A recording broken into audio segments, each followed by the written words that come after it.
যার ঘরে তিরমিজি শরীফ রাখা হবে তার ঘরে তিরমিজি শরীফ রাখার কারণে নবীর মহব্বতে, নবীজির হাদিসের মহব্বতে তিরমিজি শরীফ রাখার কারণে আমার রাসূল সাল্লাল্লাহু আলাইহি ওয়াসাল্লাম তার ঘরে অবশ্যই একদিন না একদিন তাশরীফ আনবেন। সুবহানাল্লাহ।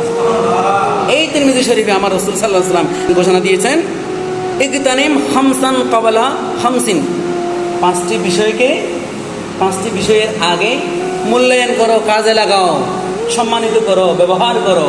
শাবাবাকা ক্বাবলা হারামিকা, তুমি বুড়ো হওয়ার আগে, বৃদ্ধ হওয়ার আগে যৌবনকালকে কাজে লাগাও।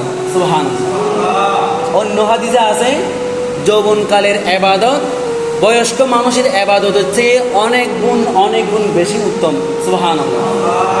বয়স্ক হলে তাসবিহ ধরবো, বৃদ্ধ হয়ে গেলে তাসবিহ ধরবো, কোনো কাজ থাকবে না, মসজিদে পড়ে থাকবো, কোরআন শরীফ নিয়ে পড়ে থাকবো, সেই খেলা চলবে না।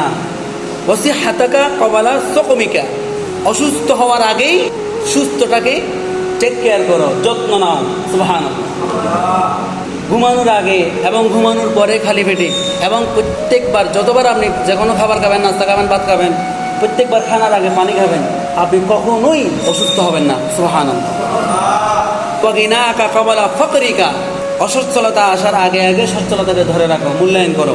এরপরে বলা হচ্ছে ওয়াফারাগাকা ক্বাবলা শুগলিকা, ব্যস্ত হওয়ার আগে ব্যস্ততা আসার আগে অবসর টাইমটাকে কাজে লাগাও।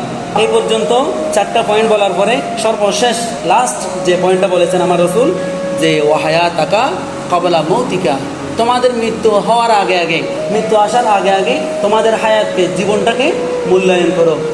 এই পয়েন্টের ভিতরে সমস্ত পয়েন্ট চলে আসে। আপনি যদি আপনার জীবনকে ভালোবাসেন, 5 ওয়াক্ত নামাজ ছাড়বেন না। আপনি যদি আপনার জীবনকে ভালোবাসেন, কখনো সুদ খেতে পারবেন না। আপনি যদি আপনার জীবনকে ভালোবাসেন, কখনো আপনি ঘুষ খেতে পারবেন না। আপনি যদি নিজের জীবনটাকে ভালোবাসেন, কখনো আল্লাহ রাসূলের সুন্নতি দাড়ি ফেলতে পারবেন না।